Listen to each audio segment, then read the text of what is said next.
Hi friends, welcome to Sana delicious cooking.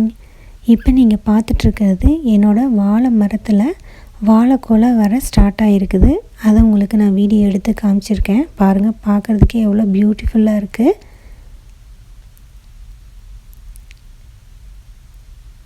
என்னோடய வாழை மரத்தில் இது 3வது தடவை எங்கள் வீட்டில் வாழைக்கொலை வருது. அதை உங்களுக்கு வீடியோ எடுத்திருக்கேன் பாருங்கள். இப்போ ஃப்ரெஷ்ஷாக நம்ம வாழை தோட்டத்திலேருந்து நம்ம வாழைப்பூவை பறித்து அதை எப்படி நம்ம க்ளீன் பண்ணலாம் அப்படின்ட்டு பார்க்கலாம். அதுக்கு முன்னாடி என் சேனலை சப்ஸ்கிரைப் பண்ணலைன்னா மறக்காமல் சப்ஸ்கிரைப் பண்ணி பக்கத்தில் ஒரு பெல் ஐக்கான் இருக்கும், அதையும் கிளிக் பண்ணி வச்சுக்கோங்க. அப்போ தான் நான் போடுற எந்த ஒரு வீடியோவையும் மிஸ் பண்ணாமல் பார்க்கலாம். வாங்க இப்போ வீடியோக்குள்ளே போகலாம். இப்போ வாழைப்பூவை தோட்டத்திலேருந்து பறித்து எடுத்தாச்சு. இந்த மாதிரி நம்ம பிச்சு வச்சிடலாம். அப்போ தான் க்ளீன் பண்ணுறதுக்கு கொஞ்சம் ஈஸியாக இருக்கும். நான் என்னோடய தோட்டத்தில் எந்த பூச்சிக்கொல்லி மருந்துமே நான் அடிக்க மாட்டேன். இது ஆர்கானிக்காக வளர்ந்தது. நம்ம வாழைப்பூவில் காரக்குழம்பு, அப்புறம் வடை, இந்த மாதிரி நம்ம பொரியல் அதெல்லாம் நம்ம செஞ்சு சாப்பிட்லாம். உடம்புக்கு அவ்வளோ நல்லது. ஸோ வாரத்தில் ஒரு தடவையாவது நம்ம வாழைப்பூ கட்டாயம் சேர்த்துக்கணும்.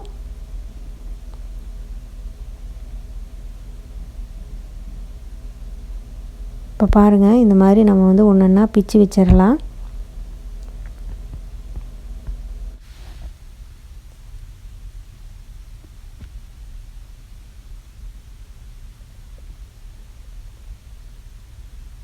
இந்த மாதிரி எடுத்ததுக்கப்புறமா நம்ம மேலே இருக்கிற தோலை எடுத்துடலாம். இந்த மாதிரி பிச்சு எடுத்துருங்க.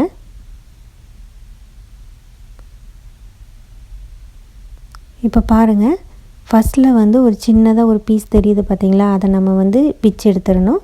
அதே மாதிரி சென்டரில் இந்த மாதிரி ஒரு பீஸ் இருக்கும், அதையும் நம்ம பிச்சு எடுத்துடணும். இந்த ரெண்டையுமே நம்ம பிச்சு எடுத்துடணும். இதே மாதிரி எல்லா ஃப்ளவர்லேயும் நம்ம பிச்சு எடுத்துடணும்.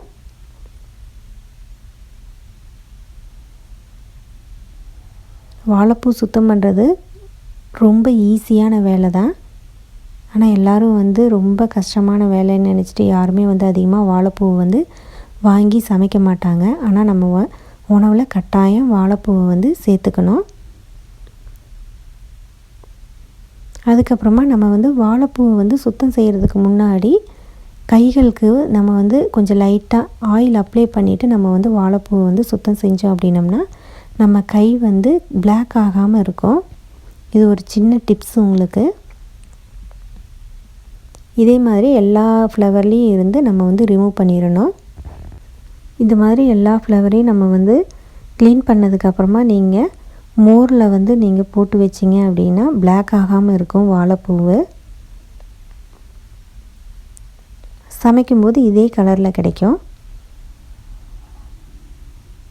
ஸோ நீங்கள் எல்லாம் க்ளீன் பண்ணி கட் பண்ணுவீங்க இல்லைங்களா, நீங்கள் பொரியல் பண்ணுறது இல்லை அப்படின்னா நீங்கள் வடை போடுறதுக்கு இந்த மாதிரி நீங்கள் கட் பண்ணும்போது நீங்கள் அந்த டைமில் மோரில் போட்டு வச்சுருங்க. அப்போ தான் கருப்பாகாமல் இருக்கும். இப்போ பாருங்கள், இது எல்லாமே நம்ம க்ளீன் பண்ணியாச்சு.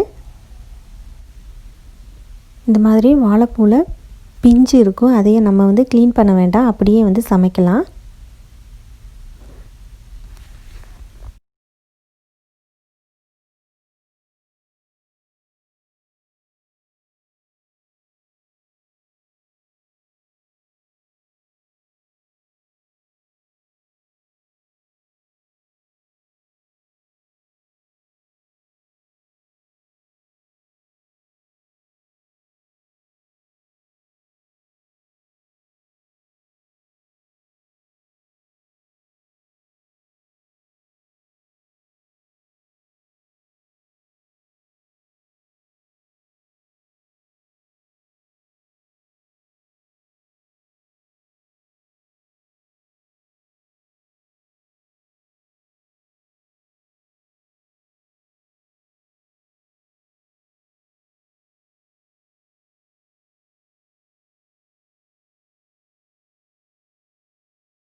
இப்போ வாழைப்பூவு போக போக பிஞ்சாக இருக்கும்.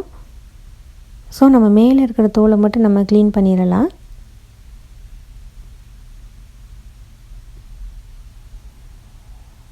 அவ்வளோதான் பாருங்கள். இதை அப்படியே நம்ம வந்து சமைக்கலாம். அவ்வளோ டேஸ்ட்டாக இருக்கும்.